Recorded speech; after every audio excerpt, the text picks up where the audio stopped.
Ferrand vous invite au cœur de l'histoire sur Europe 1. 1871, 1848, 1830, 1792, 1648, 1588, 1382, aussi loin qu'on remonte dans l'histoire de France, c'est toujours à Paris que l'on voit naître les émeutes, les frondes, les révoltes et les révolutions. Franck Ferrand nous raconte aujourd'hui le soulèvement parisien de 1358. Bonjour Franck. Bonjour Anissa, bonjour à tous. Alors que voulez-vous, les Parisiens ont, comme on dit, la tête près du bonnet. En 1358, ce qui se présente bien comme une révolution a été incarné par le prévôt des marchands de l'époque, autant dire un maire de Paris qui n'en avait pas le titre, Étienne Marcel. Je vais vous raconter ça dans un instant. Et après quoi, vous ferez la lumière sur cet événement historique en compagnie de Julien Théry, professeur d'histoire médiévale à l'université Lumière Lyon 2. Oui, je n'ai pas commis l'imprudence d'inviter sur ce sujet éminemment parisien un professeur de Paris. Je pense que pour évoquer cet épisode dramatique de notre histoire, Julien Théry a tout le recul nécessaire et même un peu mieux que ça. Et un petit retour aux origines à la fin de l'émission ? Mais si vous voulez, nous reviendrons sur les origines de l'expression en 2 coups de cuillère à peau. Ça n'est évidemment pas la façon dont je vais traiter Étienne Marcel là maintenant. C'est un personnage que vous avez probablement croisé sans le savoir et j'ai d'ailleurs vu cette photo circuler sur les réseaux sociaux tout à l'heure, là, il y a quelques minutes. Quand vous passez sur le quai de l'Hôtel de Ville de Paris, vous voyez face à la Seine une très imposante statue équestre en bronze qui représente un homme quasi royal de port et d'allure, au costume tout ce qu'il y a de plus médiéval. Eh bien cet homme, c'est Étienne Marcel, qui est devenu célèbre et qui a trouvé la mort en l'an de grâce 1358. Qu'est-ce qu'il faisait dans la vie, cet homme-là ? Il était, je vous le disais à l'instant, prévôt des marchands. Alors, prévôt des marchands, c'est un beau titre. Mais qu'est-ce que c'est ? Officiellement, c'est l'homme qui est chargé des arbitrages de conflits entre marchands parisiens, chargé de l'organisation du trafic fluvial à l'intérieur de la ville. C'est en quelque sorte, si vous voulez, sous une autre forme, mais un peu le maire de Paris. En tout cas, c'est l'homme fort de la capitale. C'est d'ailleurs bien comme un homme fort qu'Étienne Marcel aime à se présenter. Je vais vous dire comment il a tenté de défendre les intérêts de Paris au moment où la couronne de France était le plus menacée. Tout commence en septembre 1356. Alors si vous avez des souvenirs scolaires, vous vous rappelez que 1356, septembre 1356, c'est Poitiers, la bataille de Poitiers. Alors en fait, le champ de bataille lui-même se trouve un petit peu en dehors de Poitiers, à Noyer-Maupertuis exactement. Et c'est là que Jean le Bon, le roi Jean II de France, qui est un Valois, c'est là que Jean II va devoir affronter l'armée anglaise du prince noir, lui-même fils du roi d'Angleterre. Jean II est non seulement complètement dépassé par les événements sur le champ de bataille de Noyer, mais il est battu, il est fait prisonnier et emmené en captivité. Ça n'est pas arrivé si souvent qu'un roi de France ait été fait prisonnier sur un champ de bataille. On n'aura pas vu, vous me direz, avec François, mais c'est un événement considérable et c'est son fils, parce qu'il se battait avec l'un de ses fils, mais l'aîné, celui qui porte, d'ailleurs il est le premier à le faire dans l'histoire de France, il porte le titre de dauphin, les dauphins du Viennois. Ce dauphin, ce fils héritier qui n'a pas 20 ans, est lieutenant général du royaume et c'est lui qui va devoir s'occuper des affaires pendant l'absence, pendant la captivité de son père. Que peut bien faire un jeune prince dans sa situation ? Il est quasiment sans soutien, il est sans argent, évidemment. Son réflexe naturel, et il n'a pas tellement le choix, c'est d'en appeler à la nation, c'est de convoquer les États généraux. Les États sont convoqués à Paris pour le 17 octobre 1356, autant vous dire qu'on n'a pas traîné, un mois seulement après la grande défaite de Poitiers. Et c'est toujours dangereux de convoquer les États généraux. Vous savez que Louis XIV et Louis XV s'en sont bien gardés. Louis XVI les a convoqués en 1789, j'allais dire on a vu le résultat. Eh bien, ce que va vivre le futur Charles V, le dauphin Charles pour le moment, c'est pas très loin de ce qu'a vécu Louis XVI. Il y a 2 leaders dans ces États généraux de 1356. Robert Lecoq, qui est évêque de Laon, qui est un homme intrigant, surtout un homme qui éprouve une véritable haine à l'encontre de Jean le Bon et de ses conseillers. Il se trouve que ce Robert Lecoq a des accointances très fortes avec Charles de Navarre, celui qu'on appelle Charles le Mauvais, qui se trouve être prétendant au trône de France, rien moins. Il est lui-même petit-fils de Philippe le Bel. Il a été emprisonné pour sédition. N'oubliez pas qu'on est dans un moment de changement dynastique, Jean II n'est que le 2e des Valois. Il a été incarcéré donc à la forteresse d'Arleux, en Flandre, et il a bien l'intention d'être libéré. Donc vous comprenez que son soutien dans le Conseil, ce Robert Lecoq, va jouer un rôle important. Et puis le deuxième homme fort des États généraux, c'est le fameux prévôt des marchands de Paris, c'est le fameux Étienne Marcel. Première décision des États généraux, on va subordonner l'octroi de nouveaux impôts à l'établissement d'une véritable charte qui constituera, disons-le, une atteinte au pouvoir monarchique dans toute sa liberté jusqu'alors. Ça vous rappelle rien, ça, une charte pour voter les impôts? On est en train de rééditer ce que les Anglais ont fait quelques décennies plus tôt. Il y a des délibérations très importantes à ce sujet. Les membres, les députés aux États généraux ne veulent pas que les conseillers du dauphin interviennent dans les débats, vous imaginez un petit peu. D'ailleurs, ils vont faire une sorte de liste de ministres et de conseillers du dauphin dont ils considèrent qu'ils sont persona non grata. Et ils exigent, comme une forme de préalable à tout accord avec la monarchie, la libération du fameux Charles le Mauvais. Et alors, quelle est la contrepartie, si je puis dire? La possibilité de lever des fonds pour réunir 30 000 hommes et aller continuer le combat face aux Anglais. Le dauphin Charles, qui est jeune, qui est en apparence inexpérimenté, aurait pu, dans une situation comme celle-là, se laisser complètement déborder. On pourrait imaginer qu'il ne sache que répondre. Eh bien, en fait, Charles va faire ce qu'il faut faire dans ce genre de cas. Je donne un conseil aux futurs gouvernants. Ajourner la réponse. Déjà, on ne répond pas, on ne réagit pas à chaud. On enregistre très poliment ce que les gens ont à dire et puis ensuite on voit. Et les États vont continuer à délibérer, alors qu'ils n'en ont plus la permission. Ça aussi, ça préfigure ce qu'on connaîtra en 1789, quand même. Ils discutent dans le vide, si je puis dire, les députés aux États généraux, et ils rédigent une sorte de programme de gouvernement en 20 articles. Mais on a envie de dire, mais où sommes-nous? On est bien dans la monarchie française au Moyen-Âge, là? Ça paraît incroyable, cette histoire. C'est même assez exaltant, à vrai dire. On est presque en train de voir naître une forme de pouvoir partagé. Le dauphin va décider de dévaluer la monnaie. Ça, c'est tout à fait le contraire de ce que voulaient les États généraux, mais il n'a pas la bêtise d'annoncer ça alors qu'il est prisonnier dans Paris, si je puis dire. Le dauphin prend le large, il prend du champ. Le 5 décembre, il est à Metz, ce qui au passage va l'obliger à faire allégeance à l'empereur Charles IV, à l'empereur du Saint-Empire romain germanique. Qu'importe, le dauphin veut être libre de son action. Il décide de d'évaluer la monnaie.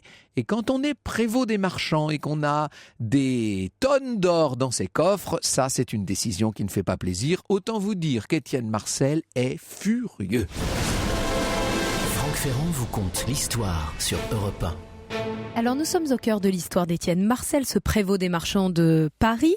Alors vous nous parliez en début d'émission d'une grande statue en bronze, une grande statue équestre d'Étienne Marcel qui se trouve sur le quai de l'Hôtel de Ville à Paris. Elle date de quand cette statue et on la doit à qui? Il suffit de la voir pour comprendre qu'elle date de la fin du 19e siècle. Elle est de 1882 très précisément, cette gigantesque statue qui est l'œuvre de sculpteurs toulousains, Hydrac et Marqueste. Ils ont fait une statue qui ressemble exactement à ce qu'on voit sur les grandes places italiennes, vous savez, ces condottieri de la Renaissance quasiment.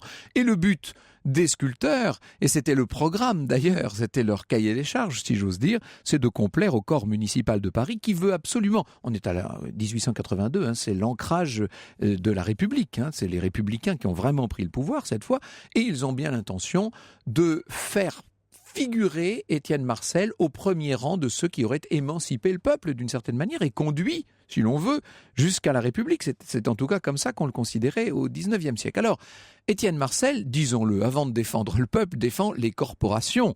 Et ces corporations, il leur interdit d'accepter la dévaluation du dauphin. Vous savez, cette monnaie nouvelle, là, on a rogné sur les pièces d'or et d'argent, il n'en est pas question pour lui. Il faut bien comprendre que c'est vrai que ça amenuise les économies de ceux qui des nantis, si je puis dire, ça fragilise le commerce, ça rend plus difficile incontestablement les opérations, les transactions et aussi les opérations de récupération de fonds pour le pouvoir public.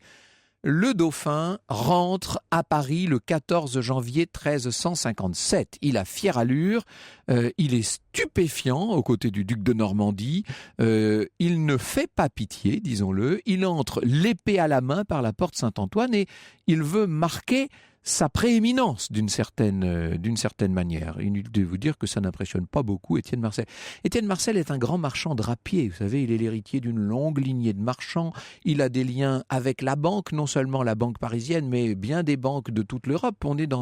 C'est au cœur même de ce réseau de grands marchands, de grands financiers qui vont faire la puissance de l'Occident en ce 14 et surtout bientôt dans le 15e siècle. Donc c'est un homme puissant, sûr de lui, que n'impressionne pas le fils du roi en captivité.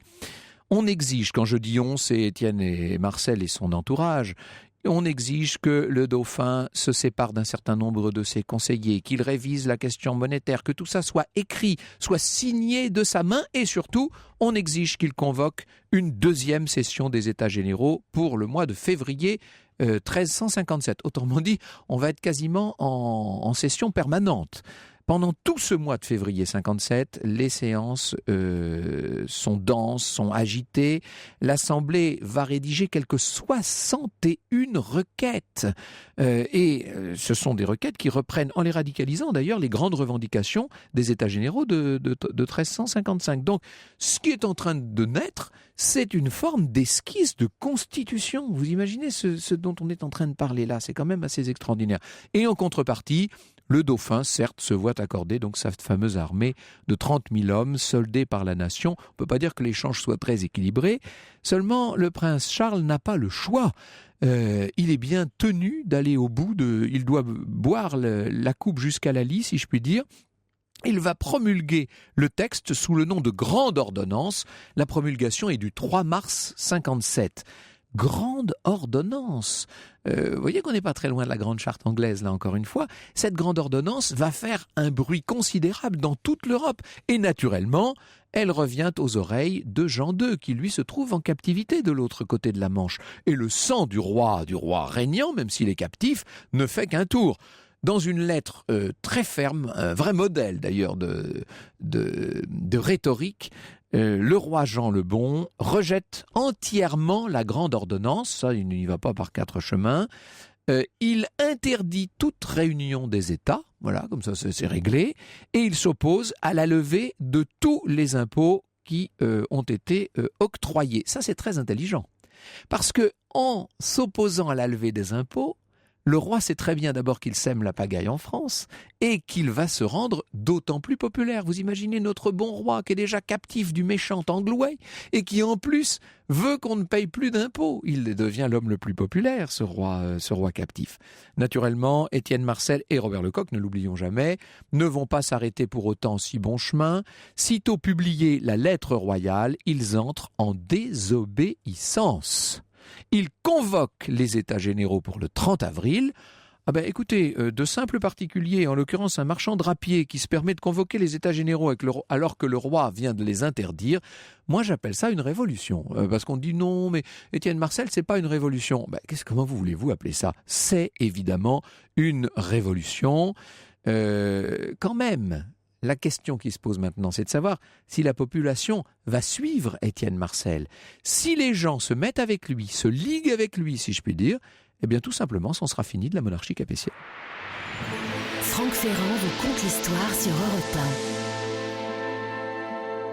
Nous sommes au cœur de l'histoire d'Étienne Marcel aujourd'hui et nous allons reprendre le fil de cette histoire qui raconte cette révolution menée par Étienne Marcel. Alors on se rend compte que les trois ordres des États généraux ne sont pas tous d'accord avec les meneurs de cette révolte. Non, vous avez la noblesse qui est travaillée d'ailleurs par l'évêque de Laon qui fait un peu la sourde oreille aux appels des meneurs. Le clergé lui bénit la lettre du roi Jean qui l'exonère d'impôts, tout va bien. Quant aux tiers États, il est partagé, si vous voulez, entre une courte majorité d'insurgés et une forte minorité de sujets qui restent loyaux à la couronne. Et ça crée un trouble, tout ça, un trouble sur lequel va s'appuyer le dauphin. Il va en jouer de ce trouble, il est d'une maturité politique incroyable, ce jeune homme, entre parenthèses. Il saute sur l'occasion, il fait arrêter un certain nombre de députés des États, il annule les décisions qui viennent d'être prises, là, toutes les nouvelles décisions réputé illégal, et il annonce qu'il entend désormais gouverner seul, après quoi il quitte aussitôt Paris. Il pense que ça va se calmer. En vérité, quand il rentre à Paris, il se rend compte que l'agitation n'a fait qu'augmenter. Il croit nécessaire à ce moment-là de céder un petit peu de terrain. Il va de nouveau devoir convoquer les États pour le mois de novembre. Ce qu'il faut quand même savoir, si on veut comprendre pourquoi Charles d'un seul coup est troublé, c'est qu'au même moment, Charles le Mauvais, vous savez, le grand rival, qui bénéficie, vous l'aurez compris, de complicité incroyable, s'est évadé de son château d'Arleux. Et ça, évidemment, c'est un coup de théâtre. Le prince fait une entrée tapageuse dans la capitale, qui lui réserve un accueil triomphal. Or, il a des troupes avec lui, des troupes qui, d'ailleurs, vont s'allier de plus en plus avec des mercenaires anglais qui, en même temps, sont en train de ravager la Normandie. C'est à ce moment-là que le dauphin fait preuve d'une audace sans précédent sur le trône de France. Là, on peut dire que nécessité fait loi. Et ça, c'est d'une modernité que je trouve incroyable. Le dauphin va décider sans façon de venir se mêler au débat public. Il vient aux Halles, en plein Paris, et il va haranguer la foule. Vous imaginez, celui qui est le lieutenant du roi de France, qui sera très bientôt roi de France d'ailleurs. Et le lendemain, Étienne Marcel monte à la même tribune et harangue la même foule. C'est-à-dire que c'est presque un débat contradictoire qui est en train de naître. Ce qu'on est en train de voir dans ce climat d'insurrection, ce qu'on est en train de voir naître en plein XIVe siècle dans la France médiévale, c'est des amorces, attention, mais enfin des amorces de démocratie, qu'on le veuille ou non, en tout cas un débat contradictoire. Nouveau coup de théâtre à la suite d'une affaire de droit commun dans laquelle je ne vais pas entrer. Il y a eu un commis chez un changeur qui a été pendu par la justice royale, etc. C'est l'étincelle qui met le feu aux poudres. Nouveau soulèvement. Et alors là, ça commence à aller très mal. C'est-à-dire qu'il y a cette scène effroyable où l'on va voir le dauphin humilié littéralement par Étienne Marcel lui-même. C'est la fameuse scène où l'on voit Étienne Marcel qui va être obligé, pour sauver le dauphin dans une véritable insurrection du palais de la Cité, il va être obligé de lui mettre lui-même sur la tête son chapeau, son chaperon, qui est un chaperon rouge et bleu aux couleurs de Paris. Ça encore, pardon, mais ça fait penser à l'affaire du bonnet phrygien et à ce qui s'est passé avec le roi Louis XVI, bien entendu. Le dauphin est désormais très surveillé, mais quand même, il va réussir il a été très humilié, là, vraiment, on l'a pris vraiment pour un pantin, mais il réussit quand même à s'éclipser de la capitale le 27 mars. Il gagne 100 lices, 200 lices, il gagne la Champagne, et ça, son point de vue à lui est simple, sa stratégie, c'est s'appuyer sur la province contre cette ville révolutionnaire qu'est Paris. On en connaîtra d'autres de ses successeurs qui essaieront d'en faire autant. Étienne Marcel décide de son côté d'institutionnaliser l'insurrection. Donc là, on va très loin, encore une fois, dans la révolution, mais on organise, pour combattre la royauté, on organise la Commune de Paris. Vous voyez un peu si c'est important cette affaire. C'est même étonnant de voir à quel point on a oublié aujourd'hui cet événement, cet épisode tellement essentiel pour comprendre l'histoire de France. Là où Étienne Marcel franchit toutes les bornes, c'est qu'il va jusqu'à s'allier avec un certain nombre d'éléments incontrôlés du nord de la France, les fameux Jacques. Alors qu'est-ce que c'est que la jacquerie ? On en parlera tout à l'heure avec Julien Théry, mais c'est un soulèvement de paysans, si vous voulez, qui se révoltent eux plus localement contre leur seigneur. Ils ont un chef qui s'appelle Guillaume Carle. Eh bien, une alliance objective va s'établir entre ce Guillaume Carle et le prévôt des marchands de Paris. C'est pas tout à fait le même monde ni la même fortune, mais enfin, c'est une alliance objective contre ce pouvoir royal. Le problème, c'est que face aux armées régulières, les Jacques ne pèsent pas lourd. Et le vrai problème, c'est que Charles le Mauvais ne va pas suivre Étienne Marcel. Il va croire habile, pour se rendre populaire, de se retourner contre les fameux Jacques. Et quand il rentre en vainqueur, certes, à Paris, c'est désormais en tenant de l'ordre. Vous avouerez que c'est quand même un peu étrange ce qui est en train de se passer. Étienne Marcel, à ce moment-là, peut croire qu'il va encore retourner la situation en sa faveur. La vérité, c'est qu'il ne lui reste plus que quelques jours à vivre. Bonjour Julien Théry. Bonjour. Merci beaucoup d'être avec nous cet après-midi pour évoquer ce moment chaud, si je puis dire, de l'histoire de France. Que va faire Étienne Marcel face à cette situation qui est en train de lui échapper, là, littéralement ? Il va essayer de rassembler ses troupes, d'unifier ses troupes. Il va les réunir place de Grève et ça va se retourner contre lui. Ça va se retourner contre lui parce que les Parisiens vont prendre peur. Ils savent très bien que beaucoup d'entre eux, les élites en tout cas, risquent leur tête. On est dans un contexte de guerre qu'on peut pas encore dire nationale, mais enfin qui engage quand même la royauté française contre la royauté anglaise, qui engage aussi la notion de lèse-majesté au sens où des grands princes révoltés comme Charles le Mauvais et ceux qui le suivent peuvent être, en cas de rébellion, poursuivis pour lèse-majesté et risquent leur peau. Et là, il y a même une accusation de trahison, disons-le, parce que Étienne Marcel a décidé finalement de s'allier aux Anglais, disons les choses comme elles sont. Alors ça ne peut pas passer auprès de la population, en tout cas d'une majorité de la population. Disons que la majorité des Parisiens considèrent que le risque est trop grand. La répression serait trop terrible en cas d'échec et se retourne. Parce que la répression de la trahison, c'est ce qu'il y a de pire, hein. C'est la violence absolue. Oui, c'est la lèse-majesté, hein, la trahison qui est constitutive de lèse-majesté, c'est une atteinte à l'autorité du souverain dans ses fondements même. Hein. Et justement, ce qui est en jeu plus généralement dans toute cette affaire, c'est la question de savoir si la monarchie française va continuer à être absolutiste, hein, c'est-à-dire finalement structurée par le pouvoir absolu du roi, hein, sa capacité à juger tout le monde et à n'être jugé par personne. Sa faculté à gouverner sans rendre compte en dernier recours à qui que ce soit, ou bien si elle va prendre la bifurcation anglaise à laquelle vous avez fait allusion plusieurs fois avec la Grande Charte, c'est-à-dire celle d'une monarchie constitutionnelle. Une monarchie qui est non seulement tempérée, mais qui se trouve être tempérée par des contre-pouvoirs, en quelque sorte. C'est ça, en définitive, si on prend un peu de recul, que les États généraux et Étienne Marcel, indépendamment des circonstances, tentent d'imposer un droit de regard, une mise sous tutelle, des règles imposées à la monarchie auxquelles elle doit se conformer, règles minimales par lesquelles elle est contrôlée dans l'usage des impôts. À partir du 27 juillet, les choses vont vraiment très mal pour Étienne Marcel. Hein. Il s'est montré aux côtés des Anglais d'une certaine façon, et c'est le 31 juillet qu'il va disparaître, qu'il est tué dans son réduit de la Bastille. Il est massacré littéralement. Est-ce qu'on peut dire qu'il est lynché d'une certaine façon ? Oui, avec son proche entourage. Oui. C'est finalement le deuxième cercle autour de lui qui décide de s'en débarrasser pour se réconcilier dans les meilleures conditions possibles avec celui qui paraît devoir être en définitive le vainqueur, celui qui a la légitimité de son côté, c'est-à-dire le dauphin Charles. Le dauphin Charles qui, le 2 août 1358, donc en tant que régent du royaume en titre maintenant, va rentrer de nouveau à Paris. C'est la 4e fois, si je ne m'abuse. Il harangue le peuple de nouveau, c'est-à-dire qu'il pète sa personne, le dauphin Charles.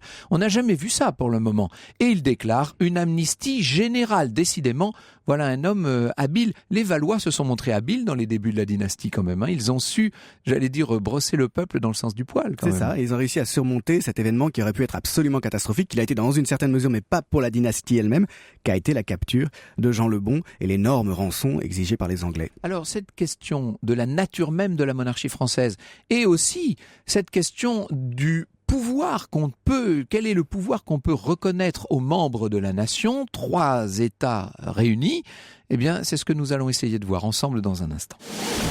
Europe 1, au cœur de l'histoire. Franck Ferrand. Nous sommes au cœur de l'histoire d'Étienne Marcel cet après-midi sur Europe 1. Si vous venez de nous rejoindre, nous sommes en plein milieu du XIVe siècle et nous découvrons cette révolution manquée d'Étienne Marcel. Nous allons aller plus loin avec votre invité, Franck Ferrand. Vous recevez Julien Théry. Il est historien, professeur d'histoire médiévale à l'université Lumière Lyon 2. Et Julien Théry est en train de préparer un ouvrage sur les vêpres siciliennes dont nous avions parlé ensemble il y a quelque temps ici. Vous viendrez nous reparler de cet événement extraordinaire. Alors, là, nous sommes donc bel et bien en France, à Paris, mais le contexte est essentiel et peut-être que, pressé que j'étais de raconter les événements tout à l'heure, je n'ai pas suffisamment insisté sur le contexte. Trois grandes questions essentielles. D'abord, la guerre. On est en pleine guerre de 100 ans, hein, bien sûr. Oui. On est en pleine guerre de 100 ans depuis 1337, c'est la date canonique que l'on retient. En réalité, il y a une conflictualité croissante entre l'État royal français et l'État royal anglais, parce que c'est les États naissants qui sont en cause depuis les années 1290, depuis le temps de Philippe le Bel. Mais là, c'est une querelle de succession. Vous y avez fait allusion en parlant de ce trublion qu'est Charles le Mauvais. Lorsqu'Édouard III considère que ce n'est pas à un Valois de succéder aux Capétiens, que lui est Capétien et que donc il doit devenir roi de France. Tout à fait. Édouard a des liens qui sont au moins aussi proches du point de vue de la généalogie avec les rois capétiens, avec Saint-Louis, que Philippe VI de Valois, qui en 1328... Il n'est qu'un cousin. C'est ça, a pris le trône de France, et donc que son fils, Jean de Le Bon, ou petit-fils, le dauphin Charles. Et la guerre donc s'est développée, disons autour de ce prétexte généalogique, autour de ces prétentions de la maison anglaise à aussi absorber la royauté française. En réalité, derrière, il y a la montée des appareils d'État, la montée des bureaucraties, le développement de la fiscalité royale sur l'ensemble des territoires qui se justifie par la guerre, par l'état de nécessité absolue pour défendre le royaume. Alors on va revenir à la fiscalité et aux questions financières dans un instant, parce que c'est le deuxième grand élément de contexte, mais un mot dynastique encore sur l'attitude du roi Jean II le Bon, qui donc est en captivité en Angleterre. Entre parenthèses, on va le libérer, il ira se recoller tout seul en captivité pour des raisons d'honneur féodal. C'est assez c'est le parangon des valeurs chevaleresques qui dès l'époque sont un peu désuètes, que d'autres souverains, même avant lui, comme Philippe le Bel, avaient su abandonner au profit de la raison d'État. Mais Jean II, déjà sur le champ de bataille, se laisse capturer à Poitiers, comme il faut, gentiment. Au lieu de s'enfuir, comme l'avait fait son père Philippe VI lors de la déculottée précédente de 1346 à Crécy, qui est l'une des premières grandes défaites de la guerre de 100 ans. Au lieu de faire comme son père, c'est-à-dire quand il voit que les choses tournent vraiment au vinaigre et que les Anglais sont en train de vaincre, au lieu de s'enfuir, Jean de Lebon, qui est un parangon de chevalerie, se bat comme un lion avec son fils, comme vous le disiez tout à l'heure. Père, gardez-vous à droite, père, gardez-vous à gauche. Voilà, le fameux mot historique, la dernière résistance. Il est seul avec son fils à ses côtés qui lui dit oui, il faut donner les coups. Ils sont absolument cernés. Il finit par être prisonnier et par se rendre à Londres. Donc, enfin, en tout cas, par être emmené à Londres. C'est une prison de luxe, si vous voulez. Mais il engage son honneur avec le traité de Londres de janvier 1358, qu'il accepte sous la pression aussi des événements parisiens qui mettent en danger la royauté, et c'est un traité dont les conditions sont désastreuses pour les Français. Mais on peut imaginer que si le roi Jean se montre tellement conciliant sur un plan fiscal contre les décisions qui viennent pourtant d'être votées par les États généraux, et si son fils, lieutenant du royaume, c'est-à-dire le dauphin Charles, futur Charles V, se montre lui-même tellement présent physiquement, allant jusqu'à haranguer les Parisiens sous la halle, c'est parce que on est au tout début d'une dynastie qui doit s'imposer. C'est-à-dire que ces gens-là n'ont pas la légitimité des siècles derrière eux. Donc il faut qu'ils le conquièrent d'une certaine manière, ce pouvoir. Exactement, ça ne va pas de soi. Il y a des concurrents possibles qui peuvent justifier aussi de leur prétention, non seulement le roi d'Angleterre, mais aussi Charles le Mauvais, dont vous parliez. Alors Charles le Mauvais, ça c'est un autre élément de contexte, et qu'il y a des princes dans cette affaire qui jouent contre la couronne de France. Alors lui, l'histoire l'a surnommé Charles le Mauvais, ce Charles de Navarre. C'est un concurrent sérieux pour les Valois ? C'est un concurrent sérieux, d'autant plus qu'il peut fédérer tous les mécontentements aristocratiques derrière lui. Et il est finalement la première grande figure de ces princes féodaux de la fin du Moyen-Âge qui vont régulièrement se rebeller contre la montée de l'État royal. C'est le même genre de prince qui va déclencher la fameuse guerre civile de la seconde moitié de la guerre de 100 ans au début du XVe siècle, qui aboutira à la défaite d'Azincourt, la terrible guerre civile entre les Armagnacs et les Bourguignons. Eh bien, le parti de Navarre, c'est déjà l'un de ces partis princiers qui finalement joue des divisions pour essayer de faire avancer les intérêts aristocratiques. Et puis on est dans une crise, parce qu'il y a la guerre de 100 ans qui n'arrange pas les choses, mais il y a eu des épidémies terribles, il y a la peste, bien entendu, on est dans un siècle sombre, disons les choses, une crise monétaire, une crise métallique, c'est-à-dire qu'il n'y a pas assez d'or, pas assez d'argent à l'échelle de toute l'Europe, et donc tout ça, évidemment, exacerbe les tensions, disons les choses. Il y a une dynamique vicieuse, un cercle vicieux de ce qu'on appelle à l'époque les trois cavaliers de l'Apocalypse, qui s'abattent un petit peu sur l'Occident et dont on a un reflet avec l'art qui tourne au macabre, comme vous le savez. Les fameuses danses macabres. Voilà, oui. La mort devient absolument omniprésente, les hécatombes succèdent aux hécatombes.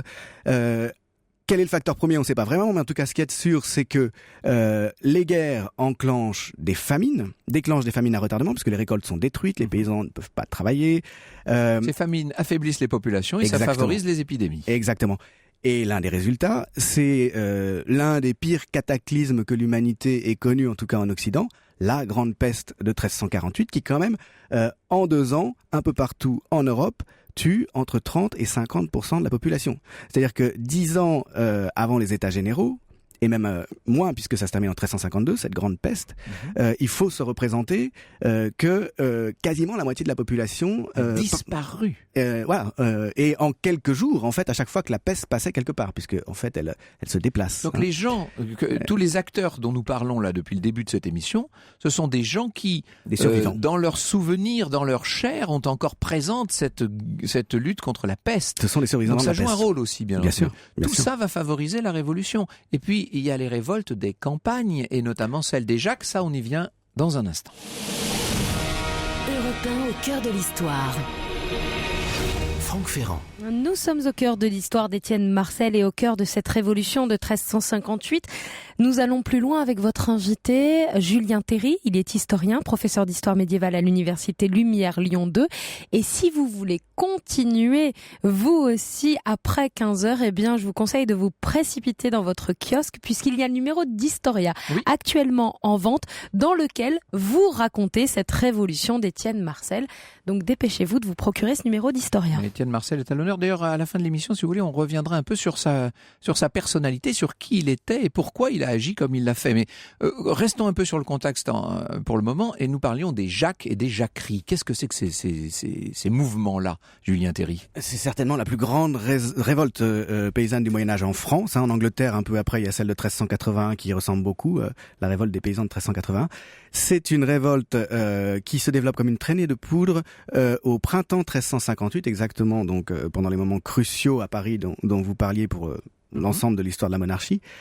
Dans les campagnes, donc, soulèvement spontané des paysans du nord du bassin parisien, très probablement déclenché par une énième ponction fiscale. Et voilà, toujours, ces impôts qui sont tellement impopulaires. Il faut se représenter que ces défaites successives, ces campagnes, puis ces défaites successives de la noblesse française autour du roi, à chaque fois impliquent une pressurisation, je sais pas comment dire, de presser. Une pression, voilà, en tout cas, une pression. Merci, c'était tout simple. Une pression des paysans qui sont aux limites de la survie économique, qui sont aux limites et souvent en situation de malnutrition. Pression sur les fruits de leur travail, prélèvement des fruits de leur travail pour aller faire ces guerres qui se terminent en plus par des défaites. Oui. Et la capture du roi et le traité de Londres qui s'ensuit prévoit que 4 millions d'écus d'or devront être payés et ils le seront par qui? Par les populations, par ceux qui travaillent, par les paysans essentiellement. Ces rançons ont toujours été des catastrophes dans l'histoire. Il y en a eu tellement en fait. Exactement. Et leur issue, ça a souvent été des convulsions politiques, voire des changements de régime. Ces Jacques donc se soulèvent à partir de mai, forment une armée spontanément et attaquent tous les nobles qu'ils rencontrent, mettent l'assaut au château qui se trouve sur leur chemin, se montrent d'une cruauté qui est probablement exagérée par les chroniqueurs qui sont scandalisés de voir des gens dont le destin est de travailler, selon l'ordre religieux de la société. L'ordre immuable du Moyen-Âge. C'est ça, se rebeller contre leurs supérieurs, jusqu'à la répression sauvage qui s'abat sur eux, dirigée par Charles le Mauvais à la tête de la noblesse en mois de juin suivant. Ça dure que 2 mois. Bien que la noblesse, si elle avait dirigée par Lecoq et par cet évêque de Laon, si elle avait l'intention de tailler des croupières au pouvoir royal, n'avait pas pour autant l'intention de laisser s'installer le désordre. Là, il y a une espèce de malentendu complet. C'est-à-dire que, imaginons que les Jacques se soient alliés aux insurgés parisiens, que l'ensemble de la population ait fini par se soulever. On aurait pu imaginer que le pouvoir royal chute, comme on l'a vu dans pas mal de principautés d'Italie, par exemple. Ça aurait pu être... Mais face à ce type de situation, c'était aussi les privilèges nobiliaires qui étaient en danger. Et voilà. Et donc, il y a une reconstitution, finalement, de l'alliance entre la noblesse et la royauté. Donc, on peut dire que Charles le Mauvais aura non seulement trahi son roi, mais qu'il a aussi trahi ses alliés du moment, et qu'il a fini par se retourner contre ceux qui auraient pu être leur principal soutien. Sa seule vraie ligne de conduite, c'était la défense de ses intérêts. Ça, c'est assez terrible. Les Parisiens réagissent comment face à ça? Ils sont plutôt soulagés de voir les Jacques écrasés, non? Alors, bien sûr. Il y a un temps d'ambiguïté. On ne sait pas jusqu'à quel point il y a eu alliance, projection d'alliance, proposition d'alliance entre les Jacques et Étienne Marcel. Il faut voir que ça représente des milieux sociaux qui sont vraiment très éloignés les uns des autres. Étienne Marcel représente une classe sociale parisienne bourgeoise très opulente. Et financière. Voilà, tout à fait. Déjà presque international, sinon. Bien sûr, vous parliez des accointances d'Étienne Marcel avec les réseaux bancaires. C'est tout à fait important, effectivement, dans sa prospérité, dans la prospérité de la bourgeoisie parisienne. À côté, les Jacques sont vraiment des miséreux, pour beaucoup d'entre eux. Et donc, il n'est pas du tout évident, dans les mentalités de l'époque, si vous voulez, qu'il y ait conjonction d'intérêts entre ces deux parties, en quelque sorte. Il n'empêche, ce qui nous paraît fascinant, alors pour les uns exaltant, pour les autres horripilant, peu importe, mais ce qui nous paraît étonnant dans cet événement de 1357-1358, c'est la hardiesse, l'audace dont ont fait preuve les bourgeois parisiens. Ils sont allés très loin contre le pouvoir royal. Et même lorsque le roi leur interdit de réunir les États généraux, ils ne trouvent rien de mieux que de les réunir quand même. C'est inouï, ça. Ils se sentent en situation de force du fait de la captivité du roi, parce qu'ils ont en face d'eux aussi un jeune homme inexpérimenté. Oui. Et puis parce que, d'une certaine manière, s'ils restent unis, ils détiennent les cordons de la bourse. C'est-à-dire que c'est eux qui consentent ou non à l'impôt, et ils entendent bien faire ce que les Anglais ont fait depuis bien plus longtemps. C'est-à-dire d'armes, bien sûr. C'est ça. C'est eux qui consentent à l'impôt, donc à la possibilité de recruter des armées et de continuer la guerre. Et ils entendent utiliser ce pouvoir de consentement, comme l'ont fait les Anglais depuis plus d'un siècle, en conditionnant l'exercice du pouvoir royal à un certain nombre de priorités qu'ils veulent définir eux. S'ils avaient réussi, la monarchie française aurait pris un autre chemin, comme l'avait fait la monarchie anglaise d'ailleurs, et ça aurait été une toute autre histoire de France en quelque sorte. Il se trouve que c'est l'absolutisme, si j'ose employer cet anachronisme, qui l'a emporté en fait. C'est ça, c'est même pas nécessairement un anachronisme pour cette époque, parce que justement la défaite des États généraux va renforcer encore la royauté, Charles V d'abord, dans cette logique qui est héritée de Louis IX, mais surtout de Philippe le Bel, de majesté royale absolutiste, on peut le dire, c'est-à-dire qui ne reconnaît aucune limite, sinon celle qu'elle se fixe à elle-même de manière pragmatique, mais enfin aucune limite constitutionnelle ou légale. Et les conseillers de Charles V, donc celui qu'on a vu nous comme dauphin Charles, qui va devenir le roi Charles V, Charles le Sage, ces conseillers, les fameux marmousets, vont établir une alliance objective entre monarchie et bourgeoisie, mais cette fois non plus la bourgeoisie financière internationale, j'ai envie de dire la bourgeoisie locale, totalement dévoué au pouvoir royal. Et là, contre la noblesse, en quelque sorte. C'est ça. La royauté va habilement jouer, justement, de ces classes non nobles, de ces groupes non nobles montants, dont l'intérêt sera en définitive de servir la royauté, que la royauté va utiliser contre sa noblesse turbulente. Ça va être un jeu très habile de la part des rois de France. Je vous propose de faire un tout petit peu de petite histoire pour finir l'émission. On va voir qui était concrètement ce fameux Étienne Marcel, dont le nom a été si hardiment porté jusqu'à nos jours. Europe 1, au cœur de l'histoire. Franck Ferrand. Et on en sait beaucoup plus maintenant sur cette fameuse révolution de 1358 grâce à votre invité Franck Julien Théry, qui est historien, professeur d'histoire médiévale à l'université Lumière Lyon 2. Il est peut-être temps de s'intéresser maintenant au cas d'Étienne Marcel. Qui était-il ? Oui, voilà, c'est Étienne Marcel qui est un peu l'incarnation du mouvement, même s'il n'en est pas le seul soutien, loin de là. Étienne Marcel ne peut tenir finalement contre l'opposition des autres bourgeoisies, des bourgeoisies provinciales serrées autour du dauphin, l'épaulant, le soutenant, le poussant jusque dans Paris où il rentre en vainqueur, écrit l'incontournable Michelet. Étienne Marcel est tué, tout rentre dans l'ordre, tout se tait et s'assoupit, un grand voile de silence s'établit. On voit la passion de la bourgeoisie du 19e siècle pour cet homme dont elle a fait son emblème, Julien Théry. Bien sûr, et tout son rapport au Moyen-Âge, d'ailleurs, qui pour elle n'est que l'histoire des échecs du peuple, et plus exactement de la bourgeoisie, à s'émanciper de l'autorité de la noblesse et de la royauté. Et c'est pour ça que les historiens du 19e siècle, Michelet en particulier, vivent de manière très intense finalement cette histoire en la reconstituant. Pour eux, le Moyen-Âge finalement est un peu une nuit de la raison politique. Le peuple prend conscience plus ou moins de ses droits, essaie de les faire valoir, mais finalement se fait réprimer sauvagement et tout s'endort jusqu'à la fin de l'Ancien Régime. Mais l'Étienne Marcel qu'il nous présente, notamment la fameuse statue là de l'hôtel de ville de Paris, est un Étienne Marcel très arrangé, si je puis dire. On a l'impression là d'un héros splendide. Il est à la fois chevalier, juriste, il est tout à la fois cet homme. C'est un mythe dans une très large mesure. En réalité, il y a plein de collusions, plein d'intrications entre la bourgeoisie et la noblesse, dans une large mesure. Est-ce qu'on sait quel était son tempérament? S'il était un homme, je sais pas moi, colérique, contraire doux? C'est toujours difficile à reconstituer à aussi longue distance, d'autant plus qu'on n'a pas vraiment de chronique qui lui soit spécialement favorable ou qui ait été rédigée par des gens qui lui étaient spécialement proches. Mais manifestement, c'est quelqu'un d'extrêmement volontaire, c'est manifestement un leader, un meneur d'hommes. Il n'a pas été prévôt des marchands par hasard, pardon. C'est une fonction très importante, c'est avec le prévôt du Châtelet, l'un des deux dirigeants suprêmes de Paris, le prévôt du Châtelet représentant l'autorité royale, prévôt des marchands étant l'émanation du corps de la bourgeoisie, c'est-à-dire du groupe social qui domine la ville. Puis il devient délégué du tiers-état aux états généraux, ce qui manifeste aussi un tempérament très probablement c'était quand même quelqu'un qui avait une très affirmé, oui. Très forte personnalité, incontestablement, pour oser défier, j'allais dire tout seul, le pouvoir royal. Oui, puis il entreprend, c'est ça, il prend des initiatives politiques qui sont extrêmement subversives et même disruptives, en quelque sorte, comme on dit aujourd'hui. Donc c'est quelqu'un, c'est sûr. Je renvoie nos auditeurs donc au numéro d'Historia, là, qui sort en ce moment même dans les kiosques, où il est question longuement d'Étienne Marcel.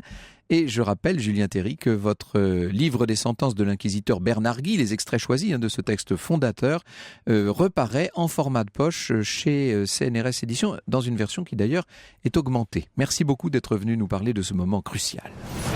Europe 1, au cœur de l'histoire. Retour aux origines. Alors aujourd'hui, c'est un retour aux origines consacré à une expression. On va faire ça en 2 coups de cuillère à peau. Oui, alors pas trop vite parce que je crois qu'elle existe en 2 formules. Moi, j'ai déjà entendu 3 coups de cuillère à peau. Oui, on peut dire 3 si vous êtes plus lent déjà. Oui, bon alors c'est quoi la cuillère à peau ? C'est la fameuse louche, vous savez, qui était au cœur. Le pot, c'était la marmite, si vous voulez, qui était dans les foyers de toutes les maisons et où on faisait l'espèce de ragoût qu'on rajoutait sans cesse et qui constituait le fondement même, la base de l'alimentation. Donc la cuillère à peau, c'est l'ustensile principal de la maison, si je puis dire. C'est une espèce de grosse louche très efficace, très, très pratique. Et l'expression, elle date de quand ? Alors, c'est difficile à dire. Beaucoup nous disent l'expression remonte au moment de la Première Guerre mondiale ou de juste avant, vous savez, à cette époque où il y a énormément de services militaires, la loi des 3 ans, etc., et où on sert rapidement les appelés avec une cuillère à peau et il faut aller vite. Bon. Il semblerait qu'en fait, dans le milieu militaire, certes, mais aussi dans le milieu carcéral, cette expression ait été employée depuis bien plus longtemps. Et il y a une autre éventualité, et celle-là, je la trouve beaucoup plus poétique, et c'est celle que je retiendrai, si vous le voulez bien. Et celle-là nous emmène dans un autre monde et dans un autre siècle, nettement plus en avant, dans la marine à voile. Il se trouve que le sabre d'abordage présentait dans sa garde, vous savez, la garde du sabre, fait penser à la forme d'une cuillère à peau. Et donner un coup de sabre dans la marine, on disait c'était donner un coup de cuillère à peau. Donc en 3 coups de cuillère à peau, ça voulait dire aller vite, hardiment, à l'abordage, à 3 coups de sabre. Au cœur de l'histoire sur Europe 1.